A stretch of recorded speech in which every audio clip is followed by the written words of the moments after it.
Hello, meekness of wisdom here. One of the most exciting stories I know about the Old Testament.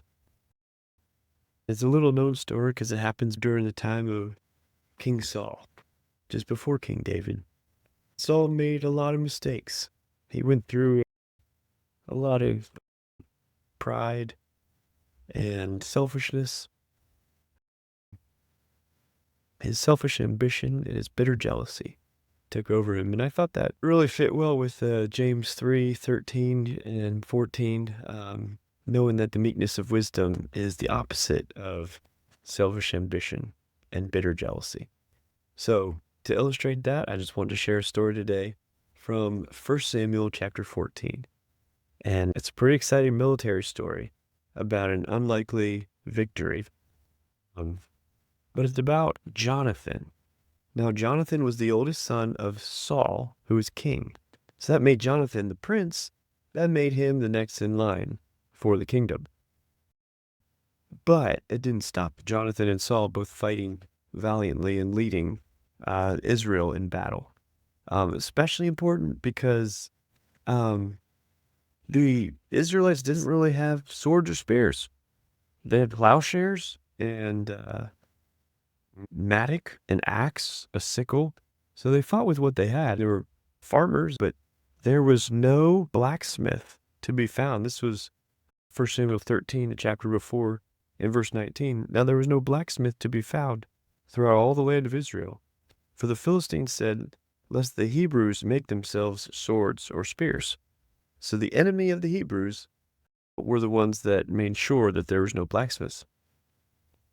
But every one of the Israelites went down to the Philistines to sharpen his plowshare, his mattock, his axe, or his sickle, and the charge of his 2/3 of a shekel for the plowshares and for the mattocks, and 1/3 of a shekel for sharpening the axes and for setting the goads.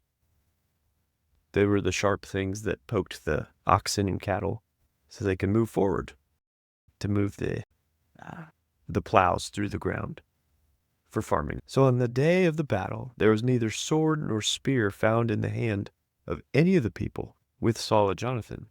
But Saul and Jonathan, his son, had them, and the garrison of the Philistines sent out to the pass of Michmash. So here we go. That was the end of chapter 13. We start with chapter 14. The Israelite army is severely outnumbered.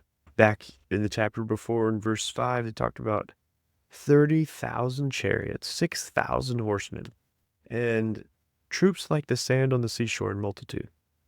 They just didn't even count them. And so this is pretty rough because also the rest of Israel had ran away. And so you got Saul sitting here. He's got 600 men. Only he and his son have the only basic swords. Everything else is just farm equipment, and they're fighting battles with it against chariots and horsemen and all sorts of things. But in Jonathan is a faith like no other, and which is why I really enjoy this first part of the chapter 14. So 1 Samuel chapter 14, 1 through 23, verse 1 through 23, you're following along. I'm going to read it because it's pretty exciting, and we'll just go through. Now one day Jonathan, the son of Saul, said to the young man who carried his armor bearer, come, let us go over to the Philistine garrison on the other side. But he did not tell his father. Saul was standing on the outskirts of Gibeah in the pomegranate cave at Migron. The people who were with him were about 600 men, including Ahijah, the son of Ahitub, Ichabod's brother, son of Phinehas, son of Eli, the priest of the Lord in Shiloh, wearing an ephod. Now Ahijah, so I'm just going to expound a little bit. Ahijah, they went through a little genealogy there. He's the great-grandson of Eli, and Eli was this wonderful priest of the Lord in Shiloh, was very faithful. Unfortunately, his sons were not, but Samuel, the prophet before the time of Saul's reign, he was a little boy, and there's another story with that. He was a little boy who was under Eli. The ephod, another thing, was the priestly garment that they believed allowed the priest to be able to inquire of the Lord and had the authority to do. And so the ephod was a big deal because it was the people's connection to the Lord. They'd cast lots, they'd check on things, they'd use sacred lots called Urim and Thummim. And it's like modern day casting dice, but it's a little more complicated than that. Anyways, we're an ephod, and so it's a big deal. Going back, we're in verse 3 now. And the people did not know that Jonathan had gone. Within the passes by which Jonathan sought to go over to the Philistine garrison, there was a rocky crag on the one side and a rocky crag on the other side. And the name of the one was Bozez, and the name of the other was Sina. The one crag rose on the north in front of Michmash, and the other on the south in front of Geba. Okay, so the scene is set. There's some rocky crags, and they rise up and they go up to this point where a Philistine outpost was. So Jonathan said to the man who carried his armor, "Come, let us go over to the garrison of these uncircumcised. It may be that the Lord," any uncircumcised for anyone who wasn't a Hebrew, "it may be that the Lord will work for us, for nothing can hinder the Lord from saving by many or by few." And his armor bearer said to him, "Do all that is within your heart, do as you wish. Behold, I'm with you heart and soul."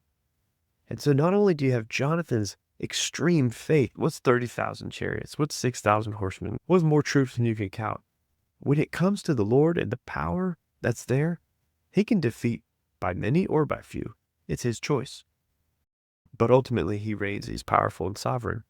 And he has some pretty creative ways to win victories in ways that are very unexpected. So Jonathan has this immense faith. And then you see his armor bearer have a level of faith that is straight loyalty, despite the fact that Jonathan's the only one with a sword, and the armor bearer is holding the armor and probably carrying along the farm weapons, doing his thing. But they're effective for someone fighting with passion. So here in verse 8, then Jonathan said, "Behold, we will cross over to the men, and we will show ourselves to them. If they say to us, 'Wait until we come to you,' then we will stand still in our place, and we will not go up to them. But if they say, 'Come up to us,' then we will go up, for the Lord has given them into our hand, and this shall be the sign to us." Pause. Jonathan, with his immense level of faith, looked at an impossible situation of seeing this garrison is there. He's about to poke the bear, start the fight with the enemy, unbeknownst to his father, the king, or any of the other 600 men, I guess 598 men who were over there. And he had the audacity to tell his armor bearer and basically explain what God's will would be, which seems very presumptuous to me. But he just gave two options. He said, "We'll call to him and see what happens. And this will be our sign. And if they say, 'Stay there, we'll come to you,' we know it wasn't to be. If they tell us, come on up to them, that's our sign. The Lord's given them into our hand, and victory is sure because the Lord said it." And this is a very bold level of faith that Jonathan took on. So he gave those two options. And after that sign to us, verse 11, we start out. "So both of them showed themselves to the garrison of the Philistines. And the Philistines said, 'Look, Hebrews are coming out of the holes where they have hidden themselves.' And the men of the garrison hailed Jonathan and his armor bearer and said, 'Come up to us, and we will show you a thing.' And Jonathan said to his armor bearer, 'Come up after me, for the Lord has given them into the hand of Israel.'" And that's it. That's the level of confidence. He put his life on the line and charged forward in valiant bravery on the battlefield. Then Jonathan climbed up on his hands and feet, and his armor bearer after him. And they fell before Jonathan, and his armor bearer killed them after him. And that first strike which Jonathan and his armor bearer made killed about 20 men. Within it were half a furrow's length and an acre of land, about the size of a standard lot on a house. So you look in the front yard of somebody's house and 20 Philistines are dropping dead because Jonathan and his armor bearer are just going after him. This looks like a movie montage scene where you just have the victory moving forward because of this. I'm sure he was a skilled swordsman, being the son of the king, but he also just had such a level of faith and assurance that the Lord was going to deliver them. It was amazing. And verse 15 here, and there was a panic in the camp, in the field, and among all the people. The garrison and even the raiders trembled. The earth quaked, and it became a very great panic. Don't miss that. The earth quaked. That was something that the Lord brought about as a response to Jonathan's bold faith. Not only did he bring the victory, but he started this process by which Israel, who was well outnumbered, was going to be victorious through all sorts of things. Now, I forgot to mention that in the beginning of 1 Samuel 13, they talk about how many soldiers there were. So Saul chose 3,000 men of Israel, and basically 2,000 went with him in Michmash, and then 1,000 were with Jonathan. He actually defeated another garrison earlier of Philistines that was at Geba. And the Philistines heard of it, so they knew about Jonathan and his bold swordsmanship and military strength. The Israel men scattered, they were afraid, they were fearful, and those 600 with the king were all that was left. And out of those 600, Jonathan and his armor bearer went to do this bold special operations, covert rogue mission. And again, the garrison and even the raiders trembled, the earth quaked, and it became a very great panic. Chapter 14, verse 16 of 1 Samuel. And the watchmen of Samuel in Gibeah of Benjamin looked, and behold, the multitude was dispersing here and there. Then Saul said to the people who were with him, Count and see who has gone from us. And when they had counted, behold, Jonathan and his armor bearer were not there. So Saul said to Ahijah, Bring the ark of God here. For the ark of God went at that time with the people of Israel. Now while Saul was talking to the priest, the tumult in the camp of the Philistines increased more and more. So Saul said to the priest, Withdraw your hand. Then Saul and all the people who were with him rallied and went into battle. And behold, every Philistine's sword was against his fellow, and there was very great confusion. Now the Hebrews who had been with the Philistines before that time, and who had gone up with them into the camp, even they also turned to be with the Israelites, who were with Saul and Jonathan. Likewise, when all the men of Israel who had hidden themselves in the hill country of Ephraim heard that the Philistines were fleeing, they too followed hard after them in the battle. So the Lord saved Israel that day, and the battle passed beyond Beth-aven. Man, so you've got this story of Jonathan who, seeing this fear that gripped all of Israel, this scattering that occurred, he and his armor bearer, with great, fearless bravery, knowing and trusting in the power of the Lord, they started this flywheel, the snowball effect, if you will, and it was able to put into action the rest of the Lord's hand on the battlefield.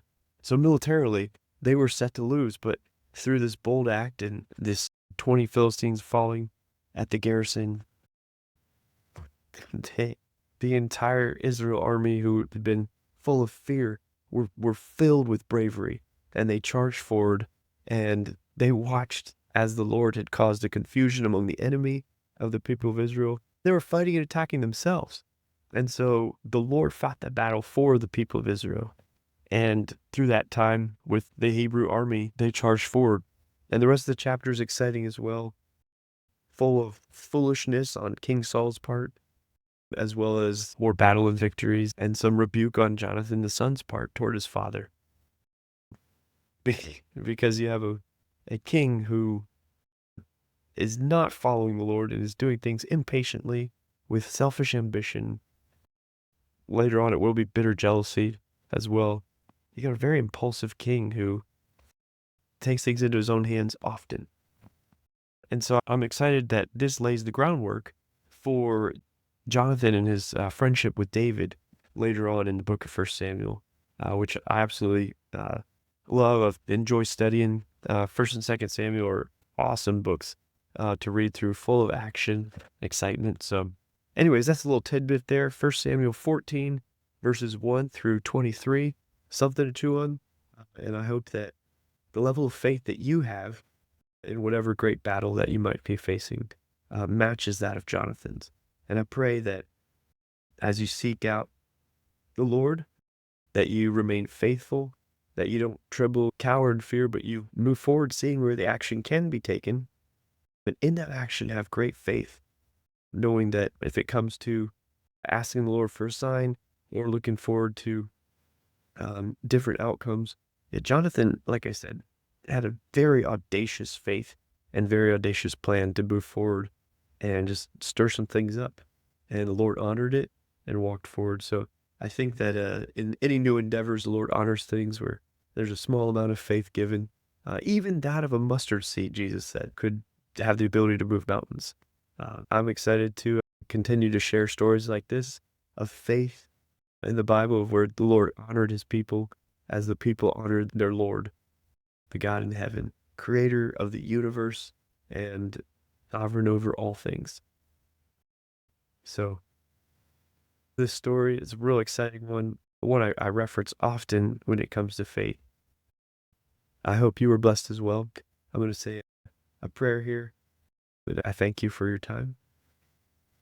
Jesus, thank you for your love. Thank you for showing us the faith of Jonathan in this story, 1 Samuel chapter 14.